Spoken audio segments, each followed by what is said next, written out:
Okay, I have 701. I'm going to keep admitting people as they come.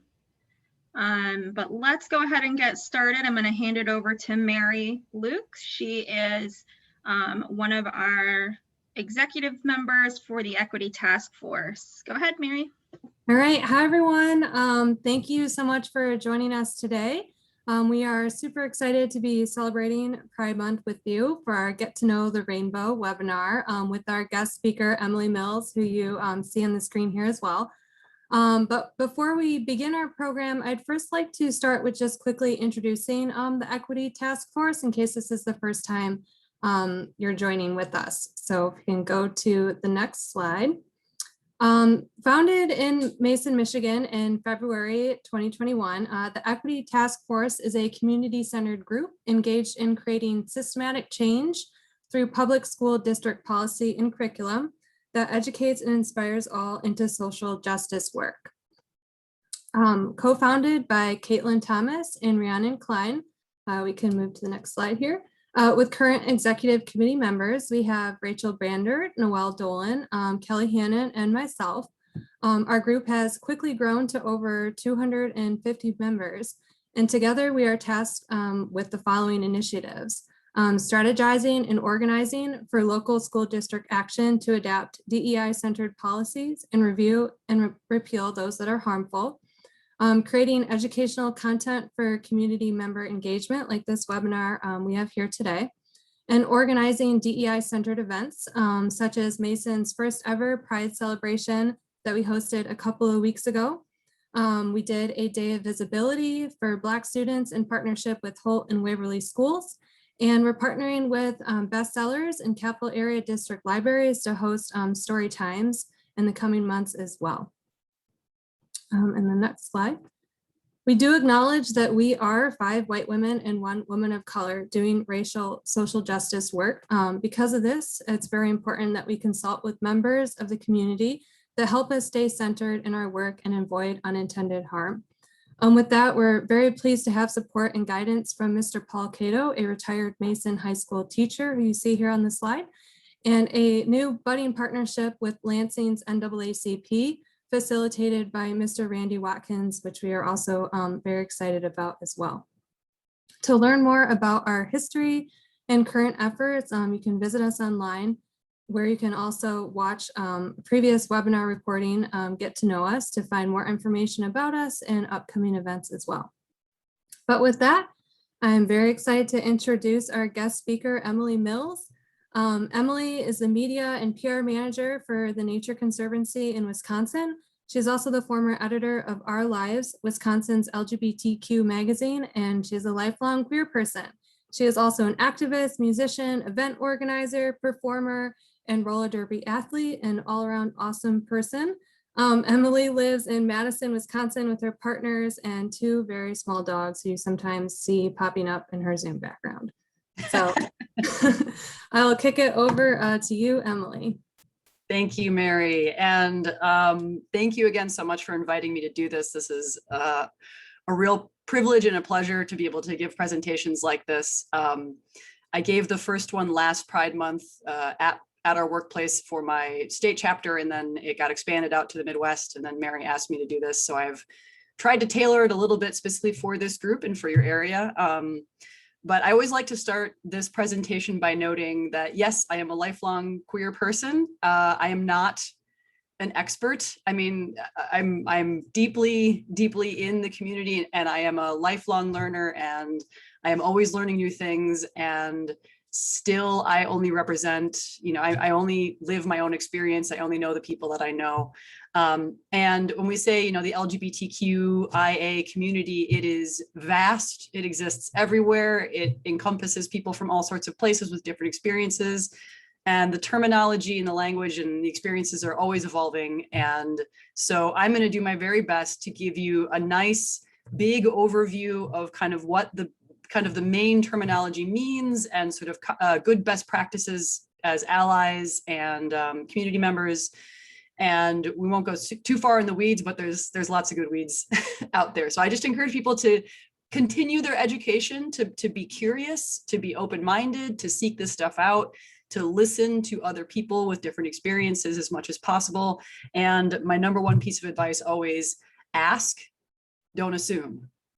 And I think that could go for everybody, you know, humans everywhere. We all have really diverse lived experiences, and we don't fall neatly into, you know, one box. So also noting my pronouns are she, her, and hers.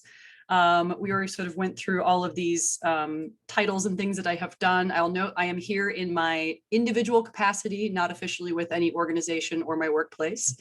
But I am, like I said, thrilled to be here. So I think it's really important to start with definition of some differerences of terms. It gets a little confusing because when you hear the LGBTQ, it's not an acronym, but the alphabet, it includes things that aren't all the same thing. So lesbian, gay, bisexual are like physical and emotional attraction, sexual identity is what we call them. But then the T, transgender, is a gender identity.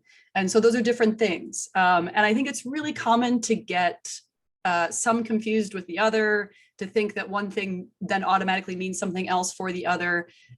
This has been a learning journey for me as well. I didn't always know everything about myself and how I identified and how I felt, or how to categorize it, and sort of understand that one thing does not necessarily mean the other. So I'm giving you some examples over on the right for myself and how I identify and how that sort of relates to the things on the left. So this is the Gender Unicorn, who I love.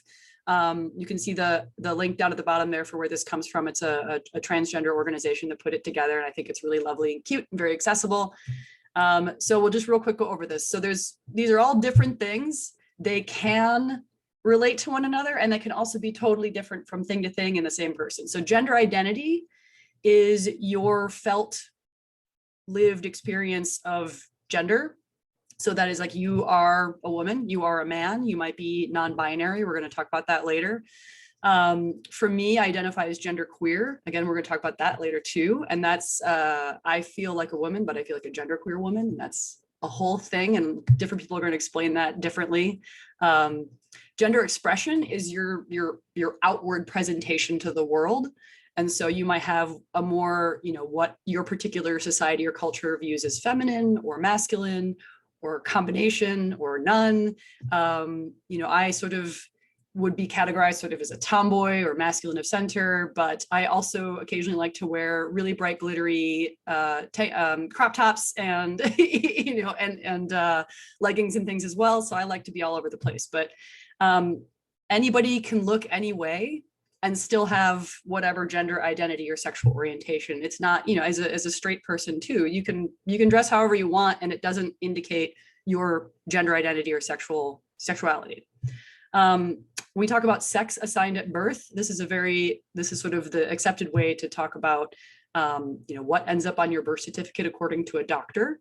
And it's usually designated based on what your, you know, external, your gonads and your private parts are. So that might be female, male, or intersex, which we're going to talk about later as well. And then we have physically attracted to or emotionally attracted to. And for some people, it's like, well, aren't those the same thing? And as it turns out, no, not necessarily for everybody. Those can be two distinct categories. So you might be physically attracted mostly to people of your own gender or other genders. You might only emotionally want to have really emotional romantic relationships or what have you with a different set of people, or they might align. They could do that too. So it can feel a little confusing, but this is sort of a nice thing to come back to if you're ever wondering and you want to just see it laid out nice and simply. That these are just keep in mind, they can come in any combination. That's sort of the wonderful thing about humans in general, is that we contain multitudes. So I'm going to start with the L in the LGBTQ alphabet here, and that's lesbian, and that is the lesbian pride flag up in the right hand corner. I included all the pride flags for these terms because I love a good flag, and there's lots of good ones. And lesbian is you know, pretty common. It just means a woman who is primarily attracted to other women. I included some fun facts down there on the history of the term lesbian. It hasn't always been around. It was sort of decided by a sexologist in the late 1800s. Lots of women still use this term as their identification. And I think it's important to note that not everyone who is a lesbian has only ever had relationships with other women. People's lives are diverse and people's paths to identity are very, different. So, there's some, just because someone has been with a man or someone else in the past doesn't mean that they don't identify as a lesbian. So again, I come back to that, ask and listen to how someone identifies, and then there's your answer. That's all that matters. You don't need to know the history. You don't need to know the details of their sex life or their romantic life, right? It's just, they are what they say they are. So that's lesbian. Next, we have the G, and that's gay. And that is largely used to mean men who are primarily attracted to other men. Gay still was for a long time the catch-all term that just was applied to the entire, as we would say, homosexual community. But we sort of developed language and terminology that's more specific to different people's experiences within that. So now, not to say that I sometimes call myself gay as a general term. So like you might hear that and that's fine, but it's largely used to mean this. So the pride flag in the upper right-hand corner there is the like LGBTQ pride flag. It's the modern one. The one on the right there with the paw is the bear community, and that is a subsect of the gay community, and that's specific for men who are want to like hold up and focus on liking men whose sort of like certain secondary sex characteristics, we call them. So like beards and body hair and maybe bigger bellies. Those are bears. Some of the loveliest people you'll ever meet, by the way. And then B, bisexual, that's me. And that's the bi pride flag, which I also think is lovely. Bisexual, simply put, a term to refer to someone who is attracted to people of their same gender and of other genders. So it is sometimes mistakenly thought to mean that you are only attracted to men and women, but there are people who identify all kinds of ways. And as a bisexual, I include all of them. So it's same gender and other genders, simplest way to put it. You may have also heard more recently the term pansexual. That's sort of a more modern word. It didn't exist when I was a teenager figuring myself out back in the 90s. So it's not one that I really imprinted on. But I think in particular, younger generation folks like this word better because to them, pan sort of removes the possibility to mistake a binary, where some people feel like bisexual indicates a binary. I don't, but I understand where they're coming from. So then you have pansexual. So it's not only young people who use it, but it does seem to be more of a generational thing, which is just a great reminder that language is ever evolving and changing. And you might hear something new tomorrow. And I kind of enjoy that because it's just people trying to figure out all the different possible ways to exist in the world. So, and then we have transgender, and that's the T in the LGBT. So this is different. This is not a sexual identity. This is a gender identity. So this is its own different thing. So I want to make the note that someone who is transgender can be straight, they can be gay, they could be a lesbian, they could be bisexual, they could be pansexual, they could be asexual. We're going to talk about that. So transgender is separate from their a person's sexual orientation. So trans, the prefix there is, you have trans on one side and cis on the other. And they literally just mean like trans means your gender identity is your sense of self is different from the sex you were assigned at birth. Could be anything, but it is different than what's on your birth certificate when you were assigned. And as a cisgender person, which is how, even though I identify as gender queer, I still identify as cisgender. It kind of gets complicated, I apologize. Cisgender just simply means that your sense of self matches what you were assigned at birth. And that's it. There's no, you might sometimes hear people feel like cisgender is used as like a slur, and it is absolutely not. It is simply to create a term so that transgender doesn't stand on its own as being, like a weird, odd, we have to create this term just for this because it is outside of the manifested whereas, trans identities have always existed throughout history. We didn't call them that, but people have lived these, manifested these ways for forever. So we created cisgender because we need to sort of just be able to identify like these are different ways of being. And so the trans flag is the one on the top right there. The one on the next to it is for non-binary or genderqueer people. So like I said, there's a flag for everything, which I love. I'm a big flag fan. So we're going to dig a little bit deeper in, if my screen will change, here we go. So under transgender or trans for short, there's a whole umbrella of terms. this gets where it gets extra fun. And I want to remind folks, if you feel a little overwhelmed, it's totally okay.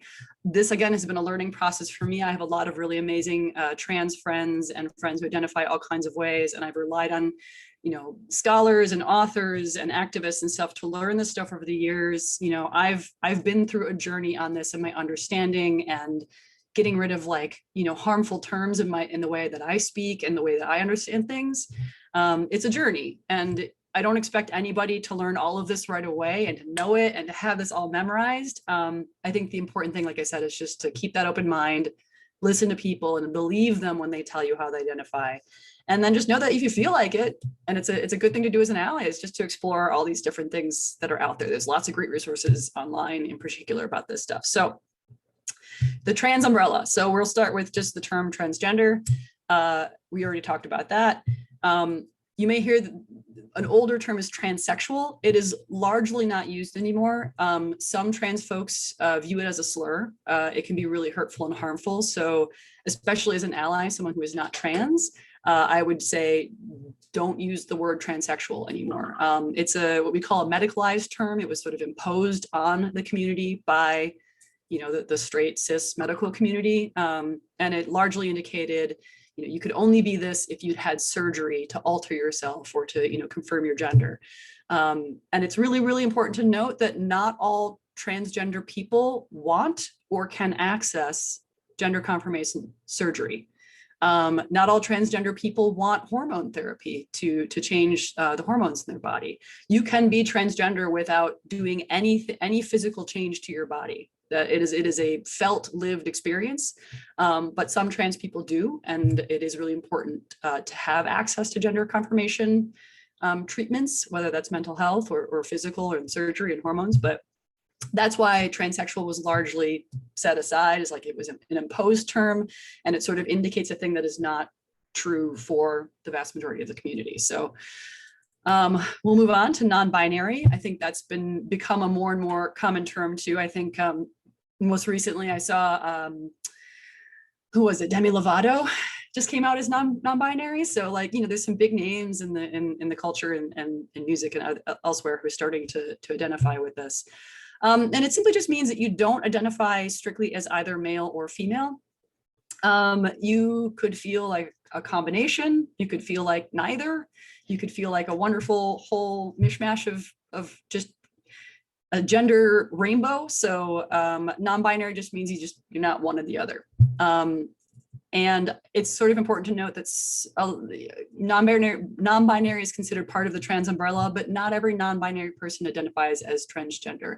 That's just a personal choice. It's a personal thing, you know, person to person. Then we got genderqueer or gender fluid. That's a person who may or may not identify as male or female, but feels of gender to be sort of a combination or like in constant flux. So we come back to me.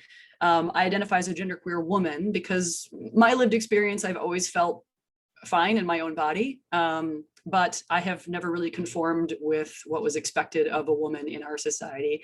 And plenty of people do, but I also definitely feel internally like I'm not any one thing and it can change. I think some days I feel a lot more feminine and some days I feel more masculine and some days I don't feel any which ways. So, and again, those are terms that are pretty personal to the individual again. So just understand that it means that the person isn't strictly one thing. Two-spirit. Two-spirit is a really lovely term that was created by and for Indigenous people. It should only be used by Indigenous people. And it's for folks who don't identify as just gender is sort of the easiest way to put it. So two-spirit can really be all kinds of things. And it's kind of part of an effort to reclaim some traditional identities and cultural places for people that existed before colonization for many, many, many tribes, where, you know, there were folks who we might call them trans in our current culture, but as Indigenous folks, like this is its own unique thing, and it has its own unique place in their societies and cultures. So there's a whole lot of great reading you can do on the history and current, you know, status of like this two-spirit movement. It's really lovely. And then you might run into lots of other terms as well. There's lots of terminology and acronyms and things that sort of apply to the transgender experience. So you might see AFAB or AMAB, and that just simply means I was assigned female at birth or I was assigned male at birth. You might be seeing FTM or MTF. These are, again, slightly older terms that aren't used as much, but you'll still see them. This means female to male or male to female.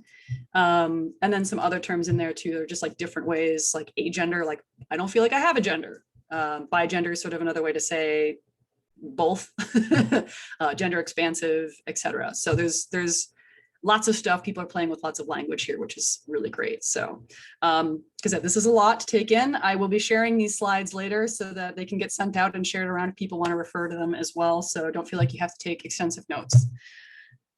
And then the Q in the alphabet is used for queer or questioning.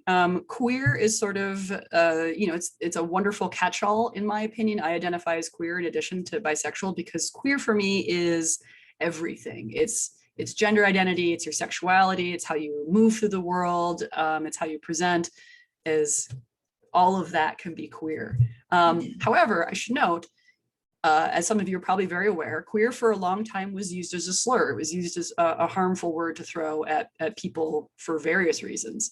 And so particularly folks of generations before mine, my elders, might still find this word really hurtful and don't want to use it, don't want to apply it to themselves. And I absolutely respect that.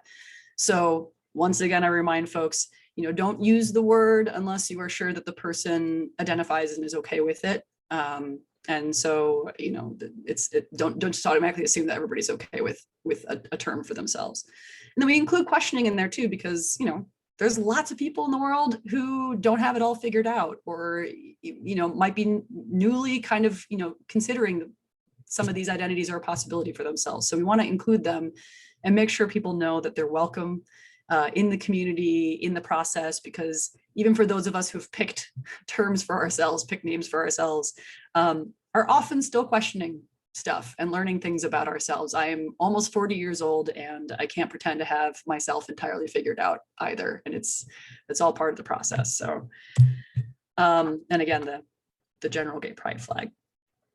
So intersex. So you might see LGBT, you might see LGBTQ, you might sometimes see LGBTQIA2+. So 2+ is the two-spirit, which we already talked about, et cetera, et cetera. There's all kinds of other identities, but the I is for intersex. And this is also something I've learned a lot about more recently. There's a really awesome movement for intersex people, especially in the United States, and I think in other countries as well, to really advocate for intersex children and adults, because there is unfortunately a pretty traumatic history of, in particular, medical abuse of intersex people is really what it comes down to. Children who are born intersex, or come out with what they call ambiguous genitalia, are often given surgery to sort of conform to either male or female genitalia, and that does not necessarily align with how they grow up and feel themselves to be, and it could actually harm their bodies in some way and make life much more difficult for them if you had simply let them be how they were born, because being intersex does not cause physical problems for people. It's just a different way of being. So like I said, so being intersex is simply that you're born with differences or you develop them in childhood. Could be possibly differences in your genitalia, your hormones, your internal anatomy, your chromosomes, which is really interesting because not all of us get tested for what our chromosomes look like. And you could grow up and not even know that you actually have a different chromosome situation than XX or XY. It's not entirely uncommon. It's very interesting. So again, I just put in the link there to the intersex advocacy group too, if you want to learn more and sort of the history there and what they're working on. I think it's an important thing to be aware of as a parent, or if you're going to be a new parent. It's it doesn't happen every day, but like intersex people are more common than identical twins. So, and then the A largely stands for asexual. Asexual people, you also called ace or aces, which I love. It generally means you have little interest in having sex, even though most asexual people do still desire emotionally intimate relationships. So when we were talking earlier about on the gender unicorn, the difference between emotional attraction versus sexual attraction, this is a place where that is really obvious. It's like it's totally okay. And there's this nice little graphic that I've included here from, I believe that came from the Trevor Project's website page on asexuality. there's a lot of myths and sort of harmful stereotypes of what it is to be asexual that simply aren't true. It's not about, your trauma, or you're just celibate, or you have a fear of intimacy. It is a legitimate mode of being. And there are, I think, more asexual people than they know they are, because our society places a really heavy emphasis on sexual intimacy, and seeing as a lack of wanting that as being something wrong. But the asexual movement sort of seeks to demystify that and bring support and community to folks who feel that way. So and then that's the asexual pride flag down on the bottom there. And I should note, this is another interesting case too, like you can be asexual and you could be gay, lesbian, bisexual, pansexual, and asexual. So like you're emotionally attracted to XYZ kind of person still. That's still a valid thing. You simply want the emotional intimacy as opposed to a sexual relationship. So those fun differences. It's like an SAT question. All X's are this, but not all X's are that, that kind of thing. Keep it in mind. Okay, so we've come to the portion, pronouns a go-go. Pronouns are the words we use to describe ourselves. You can see that I've got mine in my Zoom name, she, her. I like to just offer them to sort of normalize making sure that we all offer our pronouns so people just know how to refer to people. So yours might be he, him, his. They could be she, her, hers. I think the most common other one you're going to run into is they, them, theirs. I included a whole list of other ones that I've come across in my days, and you are less likely to run across those. They're a lot less used, but just a note that people are always experimenting again with language and trying to find something that works for them. And you never know which ones are going to catch on and which ones will work for someone and not for someone else. So they're just an example, and you do your very best to use the correct pronouns for someone. And my tips for this are, again, ask, don't ever assume what someone's pronouns are based on how they look.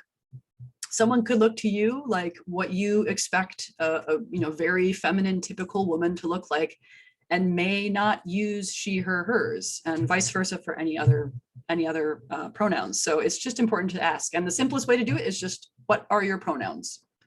And you can, the nice thing is that can feel awkward, especially if you don't know someone very well. So the best way I give people advice to do that is to offer yours first, especially if you are cisgender, if you're, straight, kind of like gender, you appear in the way that people would assume your pronouns match that way. It's a wonderful thing to offer. It's a great olive branch to offer someone, regardless of how they look or who they are, to introduce yourself and say, hi, my name's Emily. My pronouns are she, hers. What's your name? What are your pronouns? If someone doesn't feel, comfortable, you can also just use your pronouns without asking for theirs in return and just leave that space for them. So like if someone is maybe a younger person who doesn't yet feel safe stating their correct pronouns. But I just always encourage people to try to include your pronouns wherever you can. You can put them in email signatures, you can put them in your Zoom profiles, you can use them when you introduce yourself, you can put them on name tags. It's a really lovely, easy thing to do that makes a world of difference for folks who may very likely have experienced a lot of pain around getting people to use their correct pronouns. And I know it can be difficult to remember all the time. I know that, my brain imprints on someone one way and then they change which pronouns are theirs at some point in the course of my knowing them. And of course, it takes a minute for my brain to make those adjustments and write new synapses for it. You just do it because it's the right thing to do, right? You don't want to hurt someone. You don't want to hurt their feelings. You don't want to make them feel like you don't see them or you don't respect them.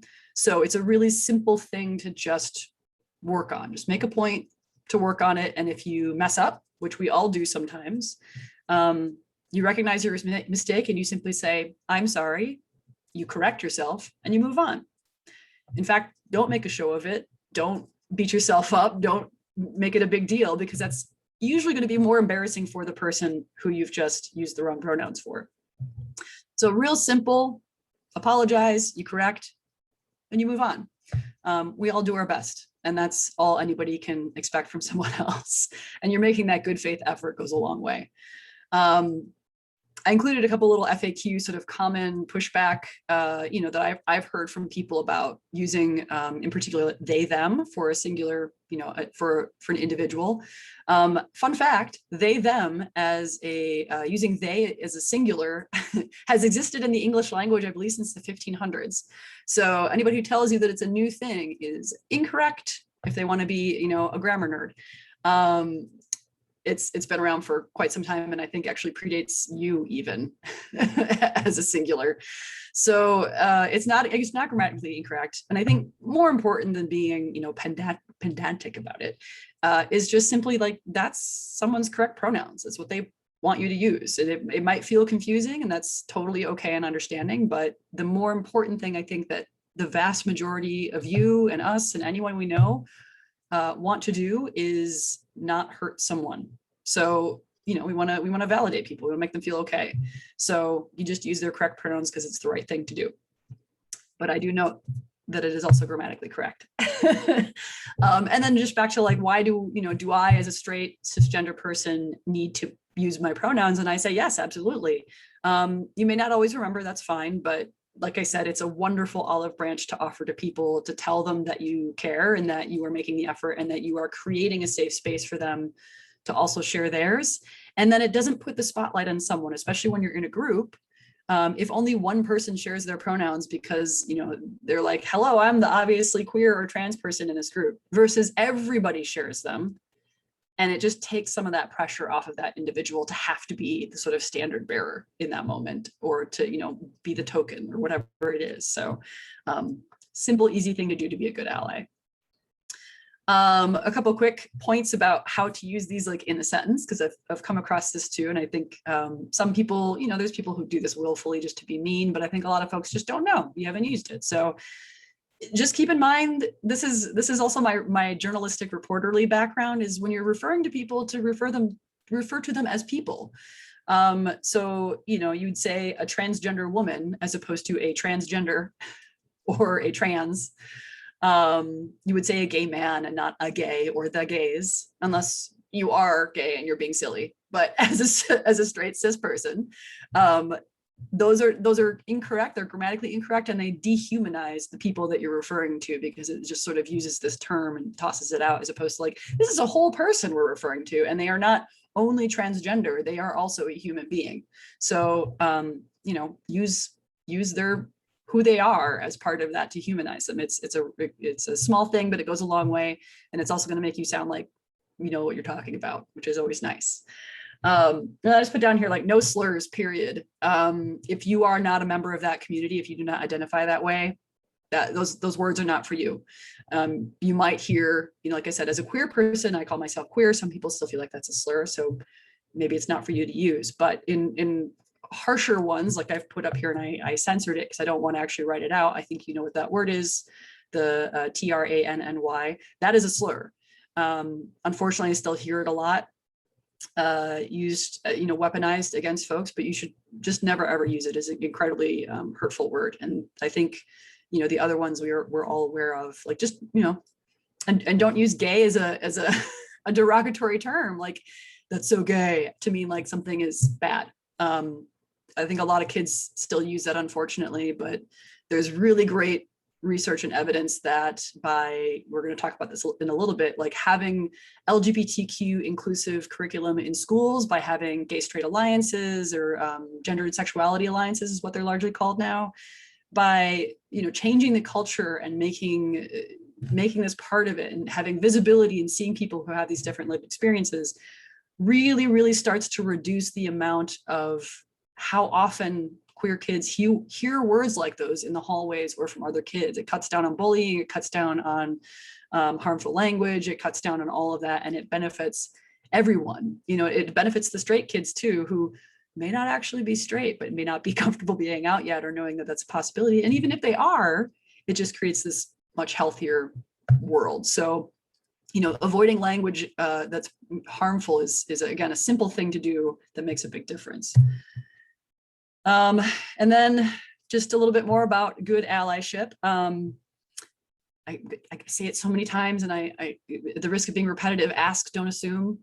but also educate yourself. I think it's important to note that no one who's part of a minoritized group owes you education about themselves, because a lot of us are just like, I volunteered to do it because I love doing this work and I love talking to people about it. And I feel like I'm in a privileged position where I'm in a healthy, supported, pretty okay, roof over my head, good job position, where I don't feel constantly attacked and under threat.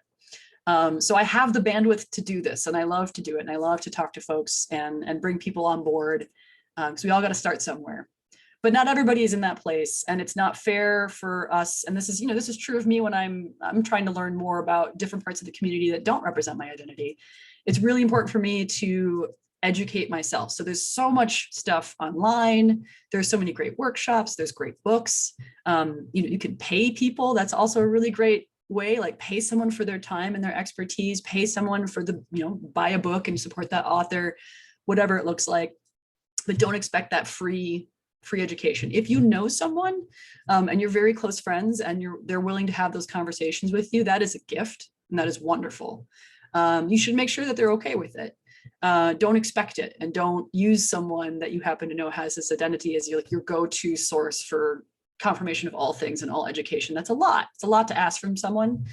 And anyway, no one of us can know all the things or represent all the communities, right? So I just really want to encourage folks to just, again, seek out that stuff. It's out there, and there's lots of great things to learn. There's lots of great ways to learn it, whether you're visual or audio or whatever. And just always be open to that learning, be open to apologizing and correcting yourself.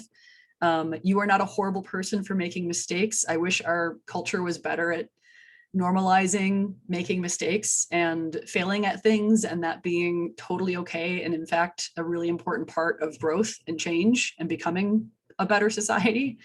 As long as you're doing it with good faith and making the effort and learning and trying to improve. You can make your language more inclusive. This is, again, just a journey, it's an effort, but I think about when I go to a restaurant or something and our server frequently calls me sir. I'm like, well, at least it's a mark of respect. They're not calling me a jerk, but I'm not a sir. So, there are other words that we can use as opposed to ladies and gentlemen, or, other things that are sort of limiting to a binary, or to assuming someone is straight or in a straight relationship, like, oh, how's your husband? Like, well, I don't have a husband. Things like that. There's a lot of things that are sort of normalized in our society. We don't even think about, we're saying, we don't say them to be hurtful, but they come out and they can be very exclusionary. So, stop and think about, like, where can you say people, or my favorite, y'all, which is a wonderful gender neutral, inclusive of a group term, instead of you guys, even I absolutely grew up saying you guys, and it's still in there, but like, there are different ways to say things that are more inclusive and more welcoming. So I think it's something it's good to be thinking about all the time. I encourage that. And when you're looking at reviewing forms, documents, contracts, curriculum, signage, what are the ways that we can make those things more inclusive? So a really simple example is, in a contract or a form or something, or a policy, instead of saying, someone's husband and or wife, you just say someone's spouse. Simple, right? And it saves you ink, it saves space, it saves words. It's a shorter way to do it anyway. So there's lots of examples of that, but I always just try to encourage people to be like, those things end up being sort of gatekeeping for people. I think my other example is, if I'm filling out a form and there's a drop-down menu for, it demands that I have a prefix like Mr. or Mrs. or Miss, or doctor, which I am not, like, none of those apply to me. So, if there's a way to make it more inclusive and give people more options, or to simply to enter their own option, that's great. That little things go a long way for people. And then, of course, I just always encourage people to be active, vocal advocates for LGBTQ inclusive policies, laws, organizations, support leaders and activists within the community. I think it's really important for those of us who are in, sort of majority groups, to always lend our talents, our skills, our privileges, our money, our time, to support folks from these communities that have not traditionally had space at the table, have not had access to power, have not had access to respect even, to support those folks, to give those things to those people and those organizations, to really support those things and make that change in the world. And that can be from the smallest little thing to, spending all your time on it. So every little bit counts. So what you're doing with this group, for instance, is a great example of that. Like, that's fantastic. So I wanted to touch on briefly, because it feels very relevant to y'all, why LGBTQ inclusive education really matters. Man, I could have put so much more text on here, but it feels like a lot to put in a PowerPoint already. I'll draw your attention down to the corner there when I share this slide. The GLSEN, I misspelled it there, it's actually GLSEN. GLSEN is very much focused on supporting LGBTQ students in education in the country, and they do a national school climate survey every other year, I believe it is. The most recent one has some of the numbers that I have here, but it goes really in depth, and it gives some very, very stark examples of, the fact that our current, system of education in the United States really does not do great by LGBTQ kids. The sex ed curriculum, when it exists, either doesn't mention anything at all to do with LGBT people, or it actively denigrates them. It's incredibly harmful. It's really bad for kids' mental and physical health, and we have research and data that shows it. So I don't need to dig into those specific numbers, but they're stark, and they show it year after year that by not teaching inclusive curriculum particularly in sexual education, but by not incorporating just LGBTQ people in history and other subjects throughout the curriculum, by not doing that, it creates really big disparities in health outcomes, high rates of suicidal ideation, more dropouts, more missed school days, worse bullying, et cetera, I should go on. It's awful. And these are real risks. LGBTQ kids make up a disproportionate amount of homeless youth in the country. And, in terms of mental health outcomes, it's much, much worse. And it's not because they are queer and trans. It is because we live in a society that makes their lives pretty miserable as queer and trans people. I think that's a pretty simple thing to see, but we've got plenty of research that backs it up. So by creating LGBTQ inclusive curriculum, which is to say, like, it's baked into all of it, which is, I think California is currently the best example of that. There are, I think, 6 other states that have laws on the books that mandate some kind of LGBT inclusive curriculum as well. It makes a big difference. So, some of the stats here, like LGBT students who felt supported and engaged at school were much more likely to maintain high GPAs, less likely to have missed school in the past month, less likely to drop out. It decreased the amount of harmful language they were hearing in the hallways, et cetera, et cetera. So there's just every reason to do it.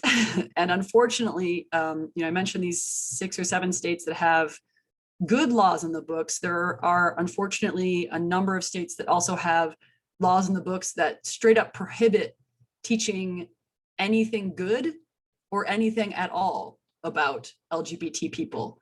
Oklahoma, Texas, I think Louisiana, Alabama, and South Carolina, I think, are all on that list. And a number of states have proposed laws that are similar. We're seeing proposals across the country now that are attacking transgender kids' right to participate in sports that align with their gender identity. We've seen attacks on trans kids' ability to just use the correct bathroom in their schools. So, it's an ongoing fight, and it's so important. It has real life and death and quality of life consequences for kids and adults, of course, but let's talk about kids in schools, like just trying to live their lives and wanting to feel supported and validated. And doing so, I honestly think, is easier in the long run than passing all this weird gatekeeping legislation that removes all of it or makes it difficult for people to go about their lives. And I emphasize that, these laws and stuff harm everyone. They harm kids of all gender identities and sexualities, straight and gay alike. So it's really, really, really important. So there's a few other resources listed here as well. There's lots of great resources. GLSEN has like specific curriculum recommendations, packets for teachers and things like that. GSAFE Wisconsin obviously is from my state in Wisconsin, but they are a wonderful statewide organization that does a lot of consulting and supporting of school-based organizations and the kids themselves in the LGBT community. And then PFLAG is one of the oldest ones, and it's a wonderful organization, and it's specifically there. It's by and for, in particular, the parents and family and friends of people who are part of the LGBTQ community. So it's a really great place to go and meet with people who might be in a similar position to you, that like are learning and are new and just want to do the right thing to understand and support their kid or their family member or whoever it is. They do a lot of great work, and they have chapters everywhere. If you don't have a local chapter, you could start one. So recommend that. So I'm getting close to the end here. I just wanted to shout out some, again, the fact that there's just so many great books, so much great reading. There's great podcasts, there's movies. We live in a golden age for LGBTQ media that I could not have imagined as a child in the 90s. So there's lots of great reading out there. There's, I guess I'm going to share this slideshow so you have access to these links and stuff as well. A Queer History of the United States. There is the adult version, which I have, but I love that he also wrote this one very much aimed at a younger audience as well. And it's just a great through the history of the United States, like how queer folks have shown up and been amazing and been integral to our country's history. So there's lots of great options, and a lot more diversity in those options now too, which I really appreciate, because I think it's incredibly important for me to mention that LGBTQ history and present owes so much of our progress and so much of where we come from to queer and trans people of color. Some of our earliest, fiercest advocates and the people who suffered the most and made the biggest difference, we're in like the most what we call marginalized communities. So queer and trans people of color have incredible histories and are doing incredible work now, or are on the front lines, leading the charge now as well, doing some of the most important work. And a lot of that is now actually starting to be represented in the books and other resources that we have access to. And I think that's absolutely crucial. So I think we're at the point where I should stop and see if there are questions that I can do my best to tackle or get back to you on later. So Mary or whoever else, thank you again so much for having me. I hope that was at all helpful. Thank you so much, Emily. That was so very informative. And Caitlin, one of our co-founders, is going to facilitate our Q&A. We do have a couple of questions to get through. Great. Yes, thank you for being here. I have learned a ton. So our first question we have, what's the difference between trans woman written as one word, a single word, versus trans woman split into two words? Good question. Preference. So I think my advice to folks who are not themselves trans is to stick with putting the space between the two. So two distinct things: transgender woman, trans woman. Sort of grammatically, journalistically accepted, but like from the community accepted. It's like that is a good solid way to do it. You will see, I think, within the trans community in particular, folks combine them into trans woman, which is fine. Like that's, anybody's right to do what they want with their language about themselves. So I think that's largely where you'll see it done. But if you are not a member of the community, I would just say stick with keeping it nice and clear with the space. So yeah, there's not a difference other than just like, it's sort of icky if a non-trans person does it, because it can come off as presumptuous or problematic in different ways, and you never know. So just better safe than sorry. All right, our next question, what do you do, or what are the best steps if you accidentally misgender somebody?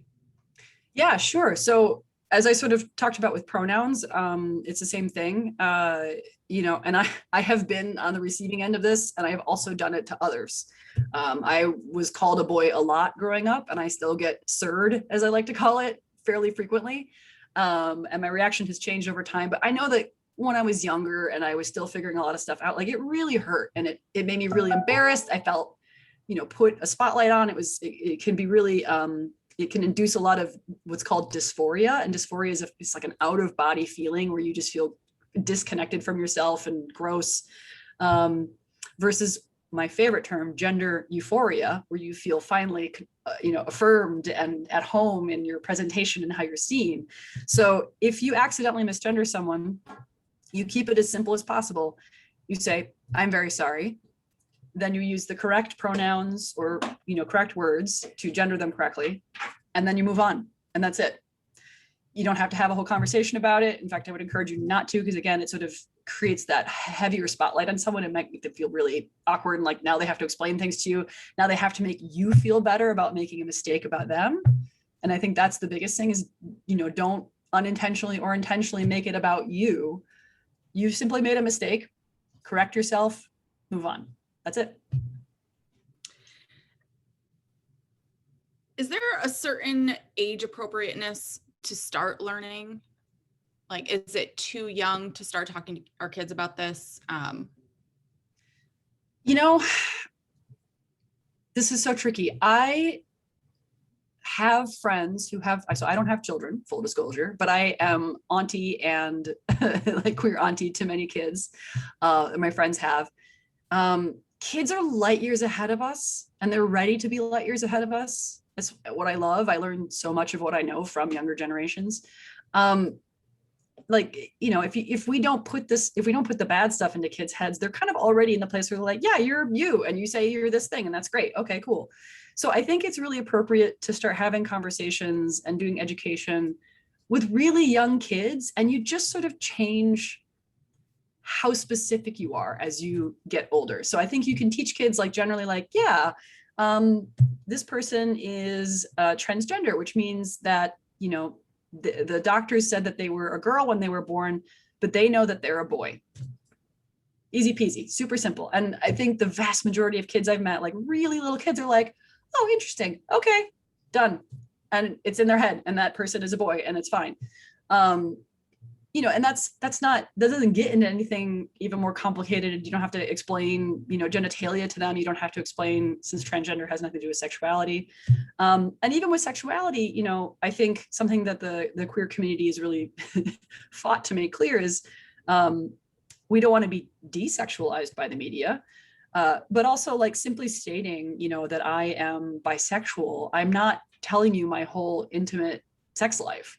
I'm simply stating that, I like people of all genders. And so, I think as kids, you might even get a kid who's like, yeah, me too. Or, I don't like anybody, that's their kids.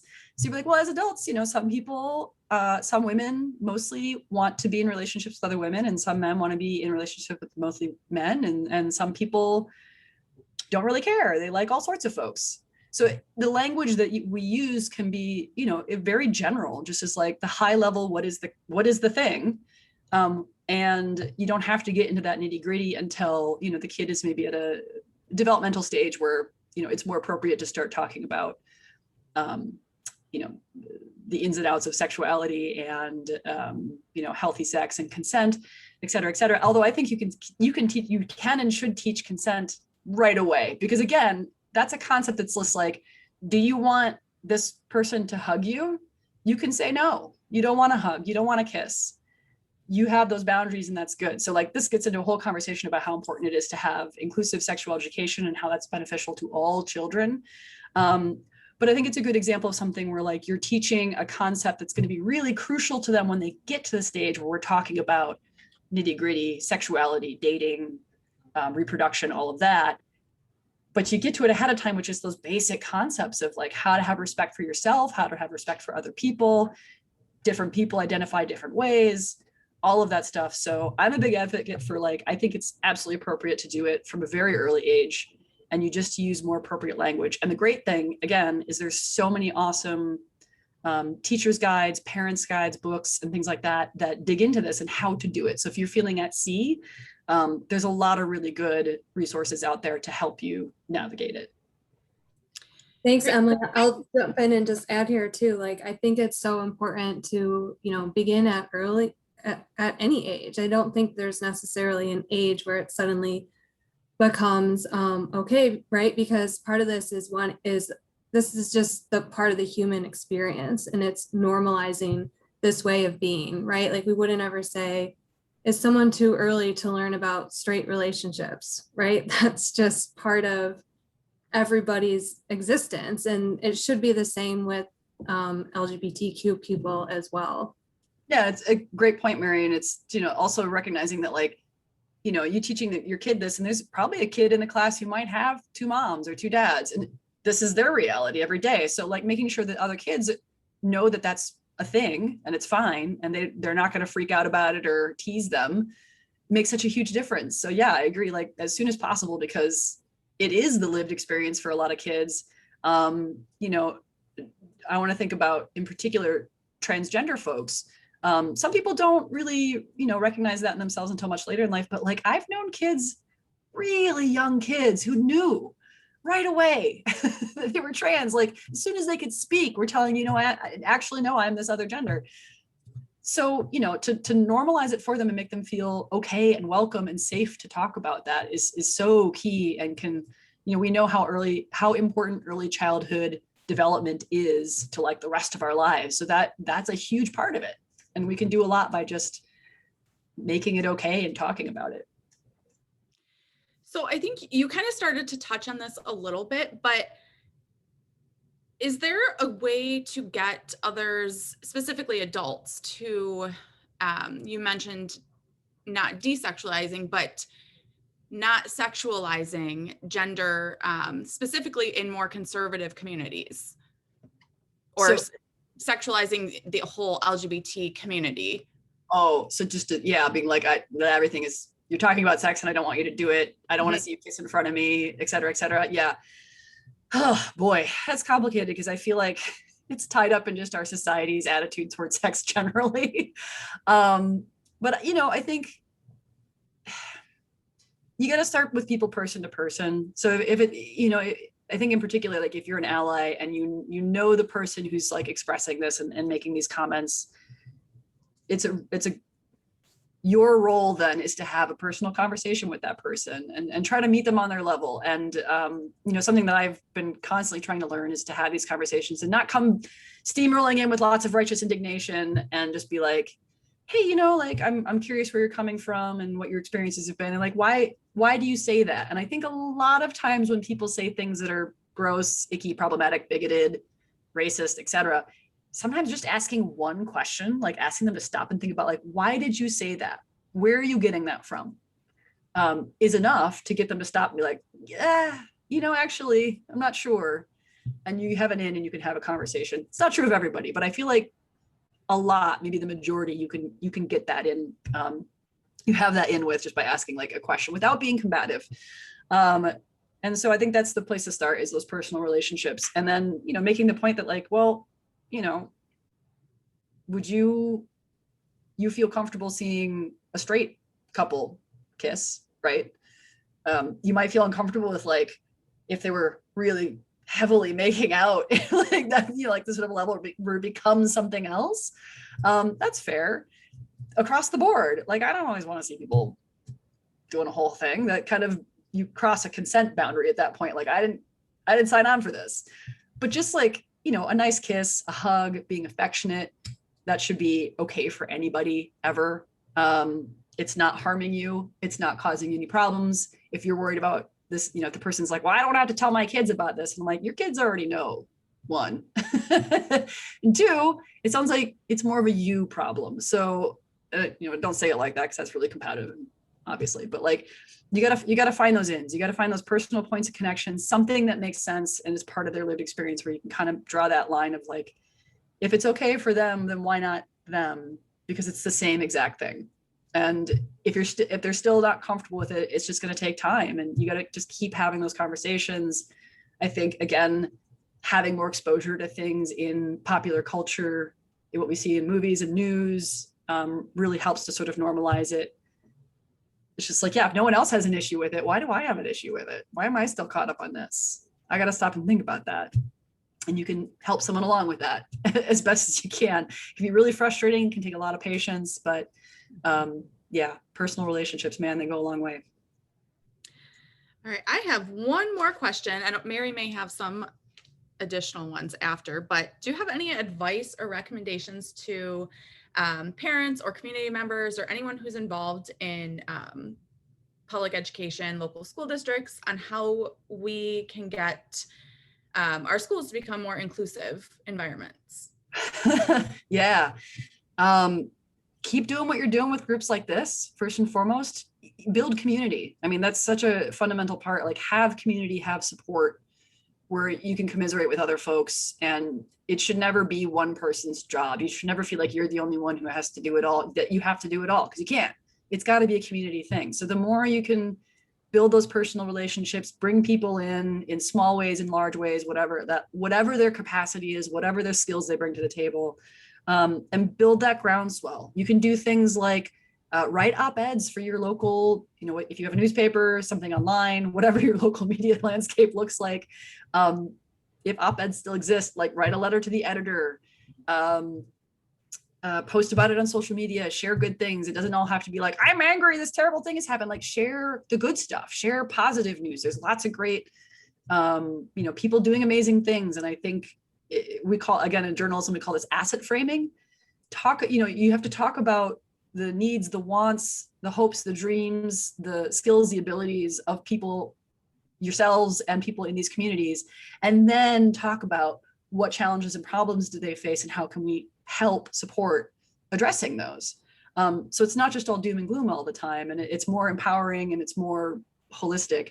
So you can write letters, you can write op-eds, you can, if you don't feel comfortable doing it, talk to someone who maybe does some writing for a living, Mary, and get some advice. It is approachable. Show up to school board meetings on a regular basis, and speak and or submit comment written. Run for school board, whatever level you're at, whether it's like you can just show up and you can speak up, you can run, you can serve, you can be on different committees. I know in Madison, like, there are city committees that have just citizens. You would just apply to be on them. You can be part of them and have a voice. There are lots of ways to get involved. You can write letters, you can do social media, whatever works for you. Like, find the thing that feels approachable to you, do that thing, and do it in community.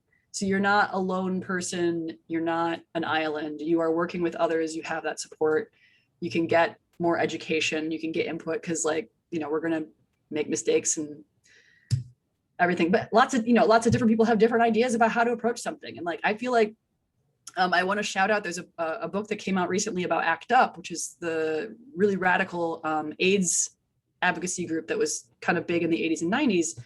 And one of the big lessons that's a takeaway from this book, and the author points out, is like, the reason ACT UP was so effective is because there were all sorts of affinity groups within it. And they were just, as long as your end goal was to fight AIDS, you could do whatever you needed to do in your affinity group to do that. You could be doing really theatrical direct action, you could be doing politics, you could be doing whatever. And maybe someone in one affinity group was like, I don't really like what that affinity group is doing. It's like, fine, then don't do it. Don't be part of it. Let them do that. It takes lots of different strategies and lots of different people with lots of different skills and talents and abilities to make these things work. So you got to build those diverse coalitions and communities and let people do what they do best. Well, thank you so much, Emily. I think that's all the questions we have today. So before we go, I just have a few quick closing slides I'd like to share with you all. First, just a heads up about our next event. As I mentioned, we are hosting We Are the World Storytimes in partnership with bestsellers and guest readers from Capital Area District Libraries. So our next story time is going to be July 17th, and those are hosted on the courthouse lawn. And then we will be having one coming in August, so stay tuned for more information about that.